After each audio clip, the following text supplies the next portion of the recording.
عباده الذين اصطفى أما بعد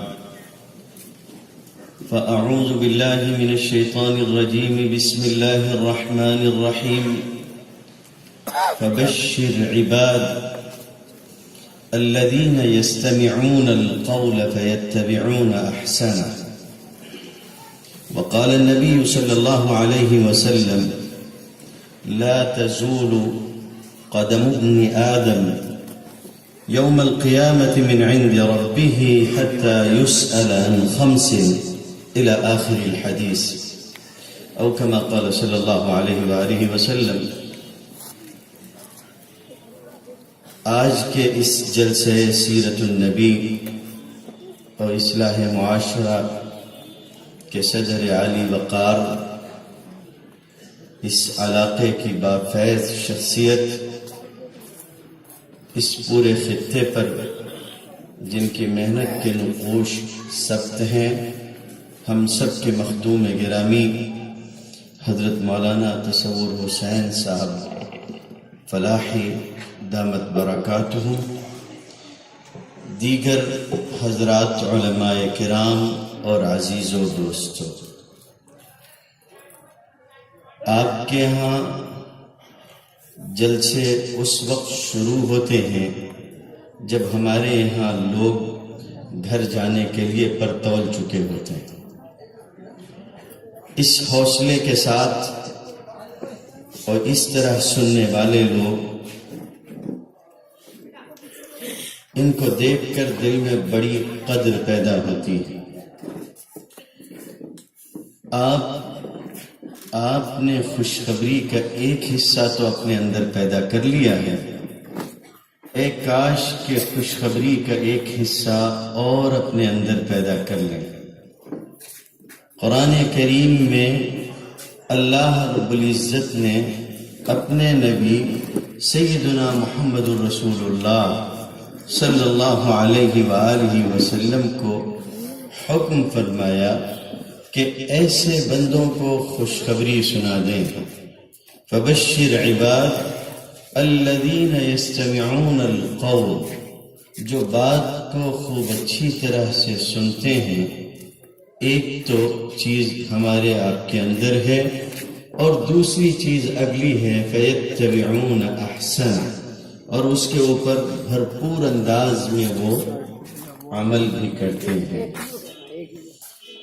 تقریریں عموماً ہوتی رہتی ہیں اور اس سے پہلے بھی شاید میں نے آپ کے ہاں عرض کیا ہو، آج پھر یہ بات عرض کرتا ہوں کہ تقریریں کرتے ہوئے اس بات کا بہت ڈر اور خوف ہوتا ہے کہ کہیں یہ سننا سنانا صرف کانوں کی عیاشی کے لیے نہ ہو۔ اس لیے تقریر کے شروع ہی میں خود بھی اور آپ بھی ہم سب اپنی نیت درست کر لیں کہ جو بات کہی جائے گی ہم اس کو سنیں گے بھی اچھی طرح سے اور انشاءاللہ اس پر عمل بھی کریں گے۔ میں نے آپ کے سامنے ایک حدیث شریف پڑھی ہے، جلسہ سیرت النبی کا ہے۔ میں بس اسی ایک حدیث شریف سے متعلق کچھ باتیں آپ سے کروں گا۔ اللہ رب العزت کے رسول صلی اللہ علیہ وآلہ وسلم ارشاد فرماتے ہیں کہ قیامت کا دن ہوگا، اور قیامت کے اس دن جہاں اور سوال اللہ تعالیٰ فرمائے گا، حساب و کتاب کا معاملہ ہوگا۔ 5 سوالات خاص ایسے ہیں جن کا جواب دیے بغیر بندہ اپنی جگہ سے ہل بھی نہیں سکے گا۔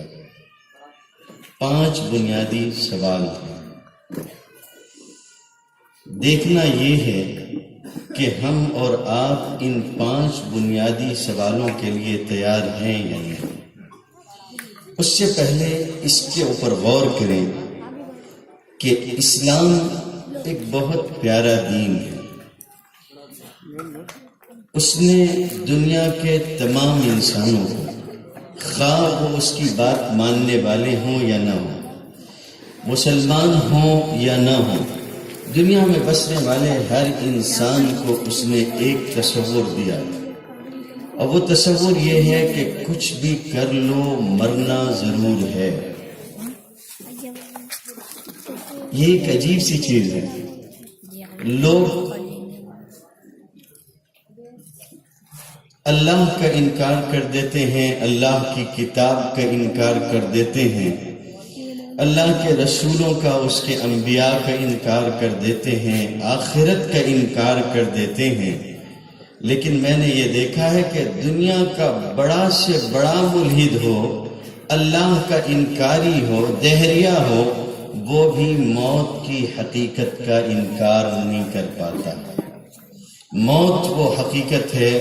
امیر، غریب، مالدار، فقیر، کمزور، طاقتور، سب کی ناک خاک میں رگڑ دیتی ہے اور آدمی اپنی زندگی پوری دنیا سے رخصت ہو جاتا ہے. اب یہ سوچنے کی چیز ہے کہ آدمی مر کے جاتا کہاں ہے. کوئی خان صاحب ہو تو ان سے معذرت کے ساتھ میں آپ کو ایک لطیفہ سنا دوں. وہ ایک خان صاحب کا مناظرہ ہوا ایک اللہ کے نہ ماننے والے شخص سے. ظاہر سی بات ہے کہ خان صاحب اور مناظرہ دو الگ الگ چیزیں ہیں جن میں کوئی تال میل نہیں ہے. مگر وہ خان صاحب مناظرہ کر رہے تھے، دو چار دلیلیں کہیں کتاب سے نکال رکھی تھی. دو چار دلیلیں دینے کے بعد جب انہوں نے دیکھا کہ یہ کچھ مانتا نہیں ہے، انکار پہ انکار کر رہا ہے، کہتا ہے کہ اللہ نہیں ہے، تو انہوں نے خنجر نکالا اور سامنے والے مناظر کو خنجر مار دیا، وہ مر گیا. تو لوگوں نے کہا خان صاحب مناظرہ ہو رہا تھا، جنگ نہیں ہو رہی تھی، یہ آپ نے کیا کیا، ایک آدمی قتل کر دیا. تو انہوں نے کہا بیوقوفو، تم لوگوں کی عقل گھٹنے میں ہے. خان صاحب کہہ رہے ہیں بے وقوفو، تم لوگوں کی عقل گھٹنے میں ہے، میں نے اس کو قتل نہیں کیا ہے، میں نے دلیل دی ہے. تو لوگوں نے کہا یہ بھی کوئی دلیل ہے؟ کہا ہاں یہ دلیل ہے، میں نے اسے مار دیا، یہ مر گیا، ابھی یہ اوپر گیا ہے، اگر اللہ ہوگا تو رک جائے گا، نہیں تو واپس آئے گا. سب چلے جاتے ہیں، کوئی واپس نہیں آتا. کشاں کشاں چلے جا رہے ہیں. زمین کھا گئی آسماں کیسے کیسے. مرنا ضرور ہے. کل نفس ذائقۃ الموت، ایک حقیقت ہے نا، ہم میں سے ہر ایک جانتا ہے، مگر حقیقتوں کو پرکھنے اور حقیقتوں کو برتنے کی ہم عملی طور پر کوئی کوشش نہیں کرتے.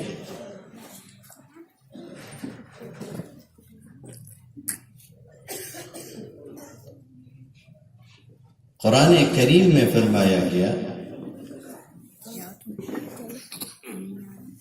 کہ یہ کتاب ہدایت کی کتاب ہے. ذالک الکتاب لا ریب فیہ ھدی للمتقین الذین یؤمنون بالغیب ویقیمون الصلاۃ ومما رزقناہم ينفقون والذین یؤمنون بما انزل الیک وما انزل من قبلک وبالآخرۃ ھم یوقنون. ایمان لانے والے، پہلے کی کتابوں پر بھی، پہلے کے رسولوں پر بھی، اور آخرت پر یقین رکھنے والا. یقین کیا مطلب ہوا یقین کا؟ کیا کہنا چاہتے ہیں اللہ رب العزت مجھ سے اور آپ سے؟ جو آخرت پر یقین رکھنے والے ہیں، آپ چولہے کے اوپر چڑھی ہوئی دیگچی کو چھوتے نہیں ہیں ہاتھ سے، اس لیے کہ آپ کو اس بات کا یقین ہے کہ اگر میں ننگے ہاتھوں سے اس دیگچی کو چھو لوں گا تو میرا ہاتھ جل جائے گا. آپ کو دنیا کی ایک چیز کے بارے میں یقین تو ہے کہ میں اگر اسے چھو لوں گا تو جل جاؤں گا. آپ کو اس کا بھی یقین ہے کہ مرنے کے بعد میں اپنے رب کے حضور پیش کیا جاؤں گا، مگر آپ اس پر اتنا بھی عمل نہیں کرتے جتنا ایک گرم دیگچی کو چھونے کے بارے میں عمل کرتے ہیں. مرتے ہوئے اپنے گھروں میں دیکھتے ہیں اپنے اعزاء اقارب کو اپنے کاندھوں پہ پہنچا کے آتے ہیں۔ قبرستان آباد ہیں، شہروں سے زیادہ قبرستان آباد ہیں۔ ایک ایک قبر میں ہزاروں ہزار مردے دفن ہو چکے ہیں۔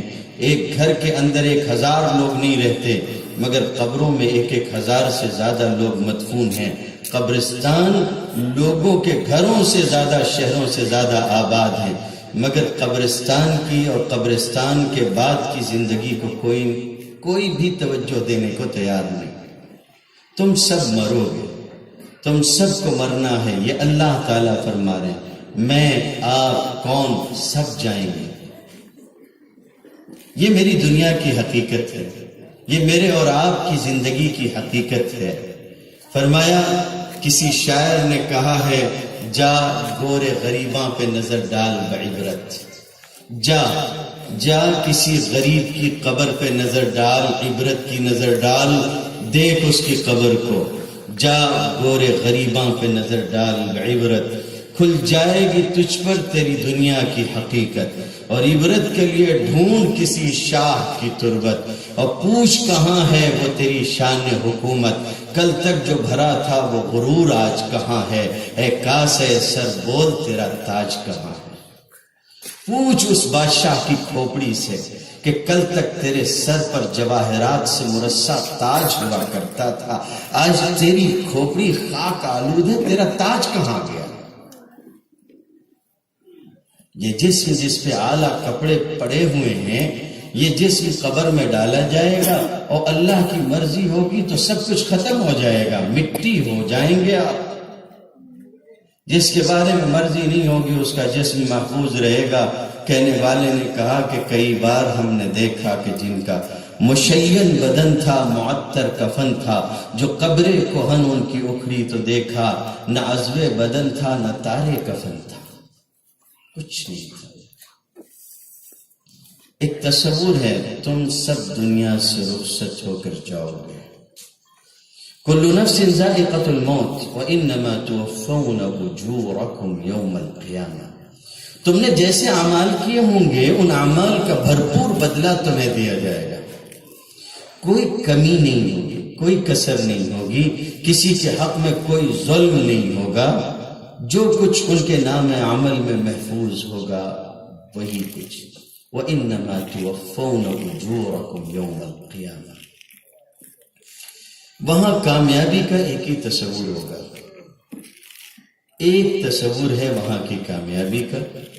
یہ کامیابی کسی کو دھوکہ دے کے نہیں لی جا سکتی، کوئی جال سازی کر کے نہیں لی جا سکتی، کسی منافقت سے نہیں لی جا سکتی، اس لیے کہ جو حساب و کتاب لینے والا ہے وہ ناقد اور بصیر ہے، سب کچھ جانتا ہے۔ فَمَنْ زُحْزِحَ عَنِ النَّارِ وَأُدْخِلَ الْجَنَّةَ فَقَدْ فَازَ۔ فَمَنْ زُحْزِحَ عَنِ النَّارِ وَأُدْخِلَ الْجَنَّةَ فَقَدْ فَازَ۔ جو جہنم کی آگ سے بچا لیا گیا اور جنت کے باغات میں داخل کر دیا گیا وہ کامیاب۔ تو یہ کامیابی کیسے ملے گی؟ بتائیے، آپ کا ایمان ہے یا نہیں کہ موت آپ کو اور مجھ کو آنی ہے؟ بتائیے کہ آپ یہ نہیں مانتے ہیں کہ مجھ کو اور آپ کو اللہ کا سامنا کرنا ہے؟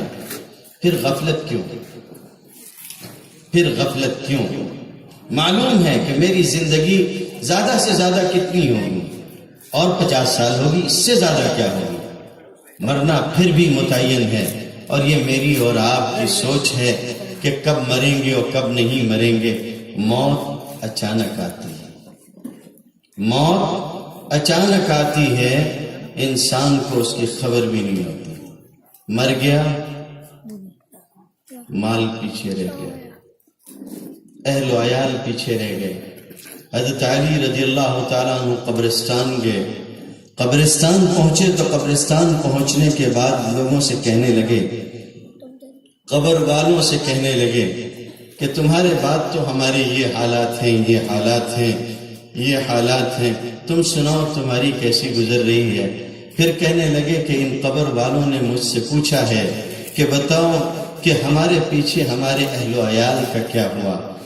تو میں نے جواب دیا ہے، اموالکم قسمت وَأَزْوَاجُكُمْ زُوِّجَتْ وَدِيَارُكُمْ سُكِنَتْ، تمہارے گھروں میں دوسرے رہنے والے آ گئے، تمہارے مال تقسیم ہو گئے، تمہاری بیویوں نے عدت کے بعد دوسروں سے نکاح کر لیا، تمہارا کیا تھا اس دنیا میں؟ کچھ نہیں۔ پھر اللہ تعالیٰ نے انسان کو تنہا نہیں چھوڑا۔ میرا ایک موضوع ہے، اس موضوع کی طرف میں آپ کو بتدریج لے جا رہا ہوں، ایک ایک سیڑھیاں چڑھتے چلیے میرے ساتھ اور توجہ کے ساتھ سنیے۔ جس وقت میں نے محسوس کیا کہ بریلی کے لوگوں کو نیند آ رہی ہے، میں اپنی تقریر بند کر لوں گا، اس لیے کہ صبح سے اب تک جتنی تقریریں کر چکا ہوں اتنے میں سفر خرچ حلال ہو چکا ہے۔ تو اب کہنا یہ ہے کہ ایک ایک سیڑھی ساتھ میں چلیے۔ ہمارے جب کوئی جھگڑے ہو جاتے ہیں، چاند دکھتا ہے، کسی کا نکاح ہوتا ہے، کوئی طلاق یا خلا کا معاملہ ہوتا ہے، تو گواہ کتنے ہوتے ہیں؟ کم سے کم دو، کم سے کم دو گواہ جو گواہی دیں گے۔ اللہ نے میرے اور آپ کے ساتھ دو گواہ رکھے جو میرا اور آپ کا کیا ہوا سب لکھ رہے ہیں۔ کرامن کاتبین یعلمون ما تفعلون، دونوں گواہ لکھ رہے ہیں۔ یہ ایک الگ بات ہے کہ اللہ کو کسی گواہ کی گواہی کی ضرورت نہیں، جب وہ گواہی لینے پہ آئے گا تو انسان کا منہ بند کر دے گا اور اس کے بعد گواہی کے ایسے نئے طریقے سامنے لائے گا۔ یہ عالم ہوگا کہ اليوم نختم على افواہہم وتکلمنا ایدیہم وتشہد ارجلہم بما كانوا یکسبون، آج ہم تمہارے منہ پہ مہر لگا دیں گے، تمہاری زبان بند کر دیں گے اور ہم تمہارے ہاتھ پیر اور تمہارے اعضاء اور جوارح سے تمہارے کیے ہوئے کی ساری گواہی طلب کر لیں گے اور بولیں گے۔ یہ جو لوگوں کو تعجب ہوتا ہے کہ میرا ہاتھ کیسے بولے گا، میرا پیر کیسے بولے گا اور میرا سینہ کیسے بولے گا، زبان کیسے بولتی ہے، کبھی زبان پہ تعجب نہیں ہوا کہ زبان کیسے بولتی ہے؟ تعجب اس پر ہوتا ہے کہ میرا ہاتھ کیسے بولے گا، میرے پیر کیسے بولیں گے۔ حضور صلی اللہ علیہ وسلم اپنے صحابہ کو آخرت کے احوال بیان فرما رہے تھے تو فرمانے لگے کہ کچھ لوگ اپنے اعمال کی وجہ سے پیروں پہ چلنے والے ہوں گے، کچھ گھٹنوں کے بل چلنے والے ہوں گے، کچھ وہ ہوں گے جو اپنے سروں کے بل چل رہے ہوں گے۔ تو صحابہ نے کہا اللہ کے رسول، لوگ سروں کے بل کیسے چل سکتے ہیں؟ انہوں نے اشکال کیا تھا، اعتراض نہیں کیا تھا۔ اللہ کے رسول صلی اللہ علیہ وسلم نے فرمایا ان الذی امشاہم علی اقدامہم، وہ ذات جو ان کو ان کے پیروں پر چلاتی ہے وہ قیامت کے دن ان کو ان کے سروں پر بھی چلانے پر قادر ہے۔ وہی ذات جو میری زبان سے بلواتی ہے وہ میرے جسم کے ایک ایک انگ سے اور ایک ایک روئے سے گواہی لے سکتی ہے، وہ بولنے پہ مجبور کر سکتی۔ اسی لیے تو جسم سے جب انسان کہے گا لما شہدتم علینا، کیوں تم ہمارے خلاف گواہی دیتے ہو اور کیسے گواہی دیتے ہو، تو وہ کہیں گے انطقنا اللہ الذی انطق کل شیء، اس ذات نے ہمیں بولنے پہ مجبور کر دیا جس نے ہر چیز کو بولنے کی صلاحیت عطا فرمائی۔ بولیں گے تو دو گواہ بیٹھے ہوئے ہیں اور ہمارے ساتھ ایک کتاب رکھ دی گئی ہے۔ ہمارے ساتھ جو کتاب رکھ دی گئی ہے کل قیامت کے دن لائی جائے گی، اور قرآن کریم میں اللہ رب العزت نے فرمایا، سورہ بنی اسرائیل میں ارشاد فرماتے ہیں وَكُلَّ إِنسَانٍ أَلْزَمْنَاهُ طَائِرَهُ فِي عُنُقِهِ وَنُخْرِجُ لَهُ يَوْمَ الْقِيَامَةِ كِتَابًا يَلْقَاهُ مَنْشُورًا اقرأ كِتَابَكَ كَفَى بِنَفْسِكَ الْيَوْمَ عَلَيْكَ حَسِيبًا، ہمارے نام اعمال کو ہماری گردن سے نکالا جائے گا، ہمارے سامنے رکھا ہے۔ وَوُضِعَ الْكِتَابُ فَتَرَى الْمُجْرِمِينَ مُشْفِقِينَ مِمَّا فِيهِ، کتاب سامنے رکھ دی جائے گی تو مجرم لوگ اپنی کتاب کے اندر جو لکھا ہوا ہے اس کو محسوس کر کے ڈر رہے ہوں گے، خوف زدہ ہوں گے۔ اور جب اس میں سے سب کچھ سامنے نکل کے آنے لگے گا اور پیش ہونے لگے گا تو اس موقع پہ انتہائی حسرت اور ندامت کے ساتھ یہ کہیں گے ما لهذا الكتاب لا يغادر صغيرة ولا كبيرة الا احصاها، یہ کیسی کتاب ہے کہ اس نے کوئی چھوٹی بڑی چیز نہیں چھوڑی مگر یہ کہ سب کچھ اس میں جمع۔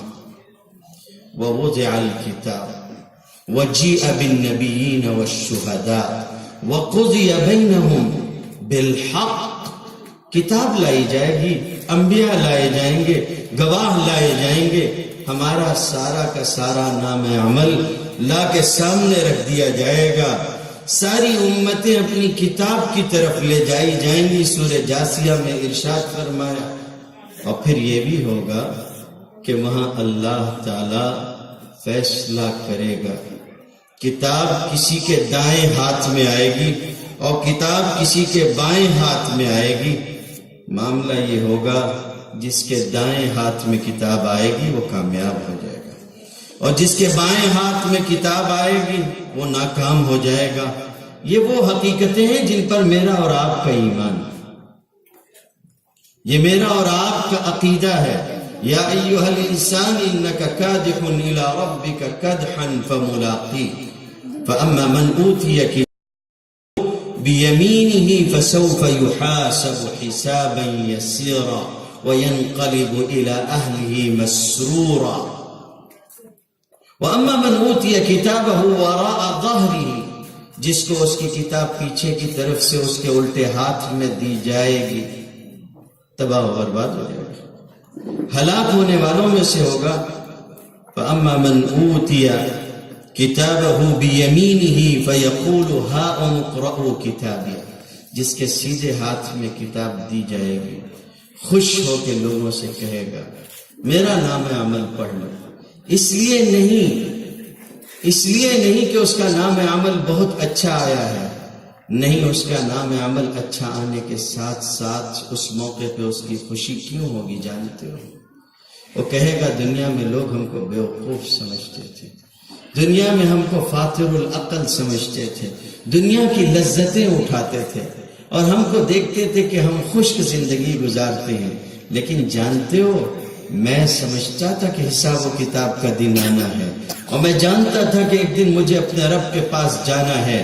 انی ظننت انی ملاق حسابیہ، میں سمجھتا تھا حساب ہونا ہے، یہ ہوگا اپنے منچاہے عیش میں، اپنی منچاہی زندگی اس کو وہاں دی جائے گی۔ فَهُوَ فِي عِيشَةٍ رَاضِيَةٍ فِي جَنَّةٍ عَالِيَةٍ، اونچی جنتوں میں ہوگا۔ وَأَمَّا مَنْ أُوتِيَ كِتَابَهُ بِشِمَالِهِ فَيَقُولُ يَا لَيْتَنِي لَمْ أُوتَ كِتَابِيَهْ، ایک کاش جس کے ہاتھ میں الٹے ہاتھ میں دیا جائے گا اس کا صحیفہ وہ کہے گا کہ ایک کاش مجھ کو یہ دیا ہی نہیں جاتا۔ اچھا، یہ سب کچھ جو دیا جائے گا میرے بھائیوں، کیا یہ کوئی ظلم ہوگا؟ کیا یہ کوئی جبر ہوگا؟ کیا یہ کوئی دھوکہ ہمارے ساتھ ہوگا؟ نہیں۔ مسلم شریف میں حدیث قدسی ہے، رسول اللہ صلی اللہ علیہ وسلم فرماتے ہیں کہ اللہ رب العزت نے ارشاد فرمایا، اللہ فرمائے گا یا عبادی یا عبادی انما ہی اعمالکم، او میرے بندو یہ تمہارے اعمال ہیں جو تم کر رہے ہو، احصیہا لکم، ان کو ہم شمار کر کے تمہارے لیے رکھ رہے ہیں، یعنی فرشتوں سے ان سب کو تمہارے لیے جمع کروا رہے ہیں۔ وفیکم ایہا، جب تم میرے پاس آؤ گے تو میں تمہارے یہ اعمال تم کو دے دوں گا۔ فمن وجد خیرا فلیحمد اللہ، تو جس کے نام عمل میں اس کو خیر ملے اس کو چاہیے کہ اپنے رب کی توفیق کی تعریف کرے کہ اس نے خیر کی توفیق دی، اور جو اس کے اندر اس کے علاوہ اور کچھ پائے فلا یلومن الا نفسہ، اپنے نفس کے سوا اور کسی کو ملامت نہ کرے۔ ہم نے موقع دے دیا تھا، ہم نے موقع دے دیا تھا، ہم نے تو تمہیں مہلت دے دی تھی، وہاں تو چھوڑیے شیطان بھی دامن چھڑا کے بھاگے گا۔ وقال الشیطان لما قضی الامر ان اللہ وعدکم وعد الحق ووعدتکم فاخلفتکم وما كان لی علیکم من سلطان إلا أن دعوتكم فاستجبتم لي فلا تلوموني ولوموا أنفسكم.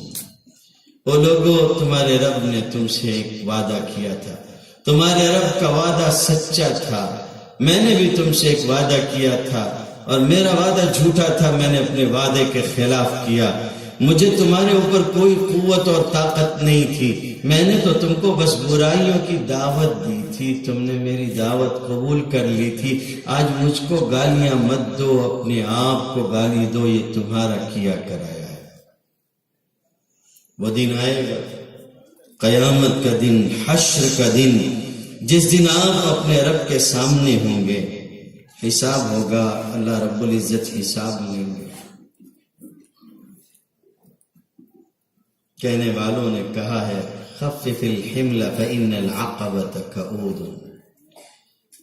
اپنا وزن جو تمہیں اپنی پیٹھ پہ خود اٹھانا ہے ذرا کم کر لو، اس لیے کہ گھاٹی بہت دشوار گزار ہے جس سے گزر کے جانا ہے. پیٹھ پہ بوجھ زیادہ ہوگا تو جا نہیں سکو. وَأَخْلِصِ الْعَمَلِ، عمل اچھے انداز میں اخلاص کے ساتھ کرتے رہو. فَإِنَّ النَّاقِدَ بَصِيرٌ، اس لیے کہ اعمال کو پرکھنے والا سب جانتا ہے، دیکھنے والا، اس لیے اخلاص سے. فرمایا وَنَضَعُ الْمَوَازِينَ الْقِسْطَ لِيَوْمِ الْقِيَامَةِ، قیامت کے دن ہم اعمال کے لیے ترازو قائم کریں گے. اور فرمایا فَلَا تُظْلَمُ نَفْسٌ شَيْئًا، کسی کے اوپر کوئی ذرہ برابر بھی ظلم نہیں کیا جائے گا.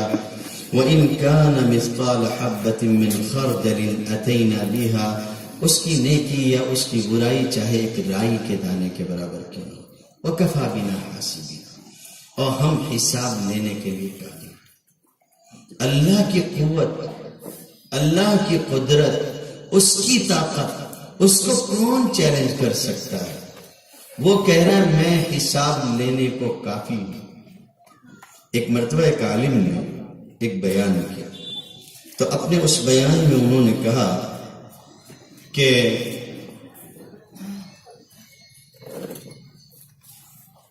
اللہ رب العزت نے ارشاد فرمایا ہے کہ وہ پانی تم کو دیتے ہیں، اگر وہ پانی کو گہرائی میں اتار دیں تو تم کو کون ہے جو چشموں کا پانی لا کے دے گا؟ سورہ ملک کے اخیر میں اس بات پر مبنی آیت ہے قُلْ أَرَأَيْتُمْ إِنْ أَصْبَحَ مَاؤُكُمْ غَوْرًا فَمَنْ يَأْتِيكُمْ بِمَاءٍ مَعِينٍ. اب جیسے ہی انہوں نے یہ بات کہی تو کچھ لوگ ہوتے ہیں عالی دماغ ہوتے ہیں بیچارے، ان کے یہاں وہ دانش مند نہیں ہوتے، ان کے یہاں دانش کی مندی ہوتی ہے. تو وہ تھے بیچارے، انہوں نے ان عالم صاحب سے یہ کہا نَأْتِ بِهَا بِالْمِعْوَلِ وَالْمُعِينِ، ہم چشموں کے پانی کو اگر کوئی نیچے ہی اتار دے تو پانی اندر چلا گیا، اس سے زیادہ اور کیا ہے. ہم کدالوں اور مزدوروں کے ذریعے سے کھود کے وہ پانی زمین سے نکال لیں گے. خدا کی قوت کو تحدی دینے والے، چیلنج کرنے والے، للکارنے والے دنیا میں ہر دور میں ہوتے ہیں، اور ہر دور میں ناک رگڑ کے مرتے بھی ہیں، عبرت کا نشان بھی بنتے ہیں. وہ عالم خاموش ہو گئے، کچھ کہا نہیں. رات جب یہ سویا تو اس نے خواب میں ایک فرشتے کو دیکھا. فرشتے نے اس سے پوچھا کہ تم دن میں کیا کہہ رہے تھے؟ اس نے کہا کہ ہم نے یہ کہا تھا کہ نَأْتِ بِهَا بِالْمِعْوَلِ وَالْمُعِينِ، اگر پانی زمین میں اتری جائے تو ہم اس کو مزدوروں اور کدال کے ذریعے کھود کے باہر نکال لیں گے. زمین کے اندر کھود کے 10 20 40 50 فٹ 200 فٹ، ہمارے زمانے میں 400-500 فٹ کھود کے پانی نکال لینے کی بات کرنے والا وہ انسان رات کو خواب میں فرشتے کو دیکھ رہا ہے. انسان کی آنکھ کا گڑھا 1 انچ کا 1.5 انچ کا، اس سے زیادہ کتنا ہوتا ہوگا؟ اس سے زیادہ نہیں ہوتا. اس فرشتے نے کہا اچھا تو نے یہ کہا ہے نَأْتِ بِهَا بِالْمِعْوَلِ وَالْمُعِينِ، ٹھیک ہے اس کے بعد اس نے ایک تماچا عالم خواب میں اسی طرح اس کے چہرے پہ مارا، اور اس کے بعد کہا ذهبت بماء عینیک فأت بها بالمعول والمعین، ہم نے تیری آنکھ کا پانی چھین لیا، اب جا تو اس کو کدال اور مزدوروں کے ذریعے لے آنا۔ صبح اٹھا تو اندھا تھا۔ خدا کی قوت، وہ جب بولتے ہیں تو پڑھنے میں بھی ایک لرزہ ہوتا ہے۔ کفا بنا حاسبین، ہم حساب لینے کے لیے۔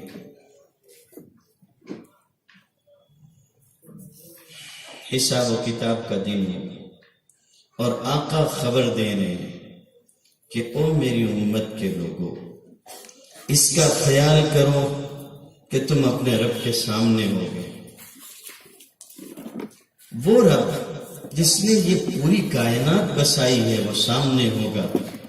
آج ہم سے ہمارا باپ اپنی دی ہوئی کسی چیز کے بارے میں اگر پوچھ لے کہ تو نے اس کا غلط استعمال کیا، کیوں کیا، تو ہم اپنے باپ کے سامنے جواب نہیں دے پاتے۔ ساری کائنات کا اکیلا مالک جو اس دن کہہ رہا ہوگا لمن الملک اليوم للہ الواحد القہار، کہ تم بتاؤ کہ آج کی حکومت کس کے لیے، تو سب کہیں گے اللہ واحد القہار کے لیے، یکتا کے لیے ہے۔ اب وہ پوچھے گا، نبی فرما رہے دیکھو یہ کچھ اہم سوال ہیں جن کا جواب دیے بغیر تمہارے قدم تمہارے رب کے سامنے سے ٹل نہیں سکتے۔ اور میرے بھائیوں، ان سوالوں کی تیاری کرو۔